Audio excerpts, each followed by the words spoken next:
Femke Boot, a columnist, discussed the issue of hate speech on social media on a talk show. She emphasized the importance of respecting others, while another guest, novelist Stephen Dude, argued for freedom of expression. Back at work, her boss tasked her with writing a book alongside her regular column duties, knowing her talent for producing marketable books. Femke, a divorced mother living with her daughter Anna, returned home to find Anna reading a novel by Stephen, whom they had debated on the show. Anna admired Stephen's writing. After that, Femke continued to look for ideas for her book, but her neighbor kept making noises that broke her focus. She became even more fed up after seeing netizens' comments on her Twitter, blaspheming and cursing. Some even threatened to kill her just because they didn't like her or the article she wrote. Annoyed because this incident had been going on for so long, Femke reported it to the police, but the police advised her not to pay attention to netizens' comments and never open social media again because everything on the internet wouldn't do anything to her life.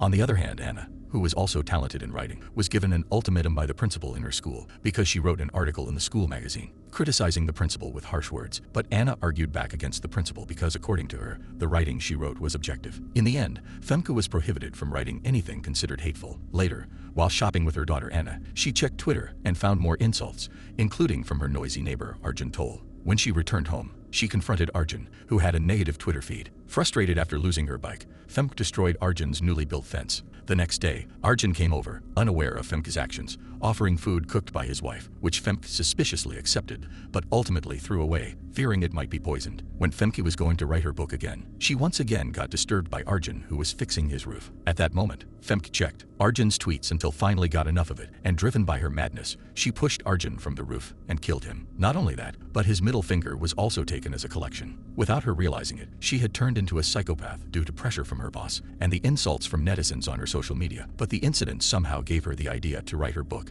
and for the first time she continued her work fluently. On the other hand, Arjun was finally buried and Femke felt so at peace because there were no more distractions. After that, she also gave a camera as a gift to his daughter, Anna. At the writer meeting, Femke met with Stephen, again, who said that he deliberately argued with Femke at the last talk show so that his book could sell well. Femke said that she didn't mind it because she didn't care about anything or anyone anymore. As their relationship deepened, Femke and Stephen grew closer, even spending passionate nights together. Anna, Femke's daughter, was thrilled to see her idol bonding with her mother, and they started spending more time together as a family. One day, while working with Stephen, Femke couldn't resist reading hateful comments on her article column. Despite Stephen's advice to avoid them, one comment from a user named Dietrich angered her deeply. That night, unable to sleep, Femke tracked down Dietrich's address on Facebook and killed him. Afterward, she felt inspired and had no trouble writing her books, believing that killing relieved her stress. Femke and Stephen continued their outings, with Femke explaining that everyone harbored hatred and anxiety, and she found relief in playing video games. However, Stephen disagreed because, according to him, not everyone had hate within them. Femke continued to write, and once again was stuck with no idea. So while Stephen and Anna were watching the news in the living room about the death of Dietrich, she scrolled through the comments on Twitter to look for the cruelest comments towards her. The next target was a man named Jerome. After Stephen and Anna went to bed so that they wouldn't suspect anything, Femke wrote and note that she was going to the convenience store to buy something. After that, she immediately left. But just after she left her house, one of her neighbors saw her and Femke created her before leaving. This time, Femke was more prepared. She brought her own tools. After confronting Jerome, and who at that time was bathing, Jerome immediately apologized and said that his blasphemy was just for fun, but Femke didn't care and without any hesitation, killed him by electrocuting him. After cutting and taking Jerome's middle finger, Femke felt so relieved because she was able to write again without any single regret of the brutality and atrocities she just committed. Following her initial murder, Femke continued to kill anyone who criticized her, especially those who made the cruelest comments. One evening, after returning from a killing spree, Femke encountered Stephen waiting for her at the door, feeling jealous and suspicious. Concealing her bloody hands,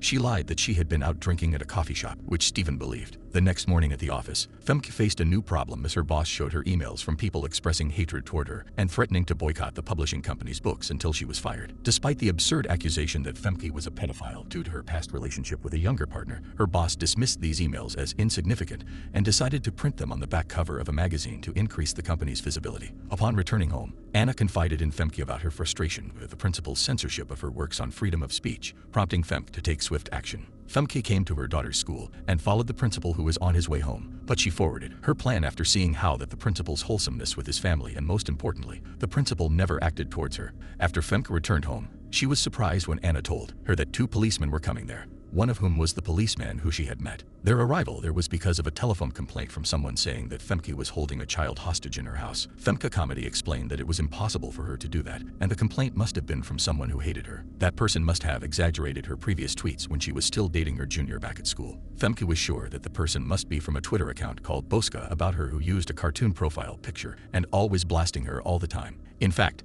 many people were influenced by that people and joined in blaspheming her. She didn't know who that person was until finally one of the police accidentally said that the owner of the Twitter account was someone called Tarek, most likely. The policeman was one of Boska about her followers. After the two police left, Femke immediately searched for Tarek's name on Google with various keywords, but no suspicious account was found. On either hand, Anna, who had just come home from school, accidentally found a green bag containing the tools that Femke used for murder all covered in blood. She was shocked and immediately took a photo. The only name that slipped in her mind was Stephen. The next day, Anna asked Femke subtly whether she felt strange about Stephen, but Femke answered that it was his strangeness that she liked, and it was natural for Anna to feel so when adapting to the new man in their house. That night, while everyone was watching TV, all of Anna's attention was on Stephen. After that, Femke went back to looking for Tarek's identity on Facebook, but still couldn't find anything until she opened one of her articles, where there was an account whose language style was almost the same as Tarek's that was written by someone called Tryanstein9. She was sure that the two accounts must be the same person. Femke finally got Tryanstein9's real name, Arend. She immediately left the house to find the guy, but she forgot to bring her green bag and only brought an iron paint scraper. When she arrived in Arend's house, it turned out that he was an old man. Femke immediately pointed his knife at him and tied him to the heater. Meanwhile, at the same time, his wife was on the computer using headphones and didn't realize that her husband was being held captive. When Femke looked for where the computer room was, Arend was able to untie himself and then immediately warned his wife to call the police and hide. After that, he took his rifle and started looking for Femke. He found her in the yard and pinned her down with his rifle handle. But when he was off guard, Femke scratched him and took the rifle. While Anna held a seminar on freedom of speech, expecting her mother to attend and give a speech, only Stephen showed up.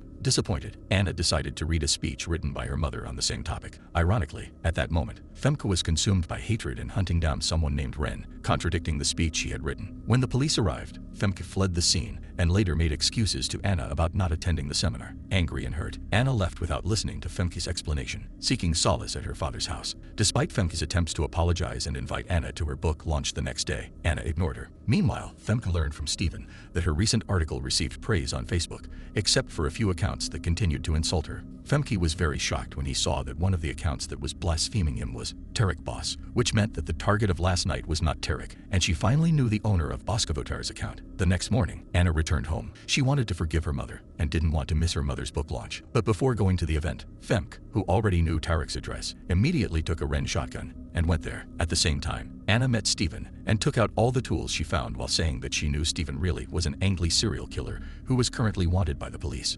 Stephen immediately denied it, and there was only one name that popped in his mind: Femke, especially since Femke often left home at night for various reasons. Shortly after, it found lots of human fingers in the cereal box in the fridge. Stephen realized that Femke's next target was Tarek. Stephen quickly found Tarek's address and rushed there. Meanwhile, Femke, who had arrived, immediately shot Tarek's father and went up to the second floor to kill Tarek. That was the time when she found out that Tarek was just a teenager. Tarek could only apologize and cry because he just wanted to make a joke on the internet. Femke was very mad, said that Tarek was a teenager who could only blaspheme on the internet, but a loser in real life. She told him to respect fellow humans and give good comments even though he had a different opinion. Then suddenly, Stephen showed up and surprised Femke, who accidentally pulled the rifle's trigger and killed Tarek even though she initially wanted to forgive him. Stephen said that she shouldn't do such cruel things and that no one deserved to be killed just because of blasphemy. Femke thought that Stephen was defending the people who blasphemed her, and in the end she also killed him. After killing Stephen and having blood splatter on her face, neck, and clothes, Femke casually came to the book launch event and surprised everyone. Somehow, they actually appreciated Femke,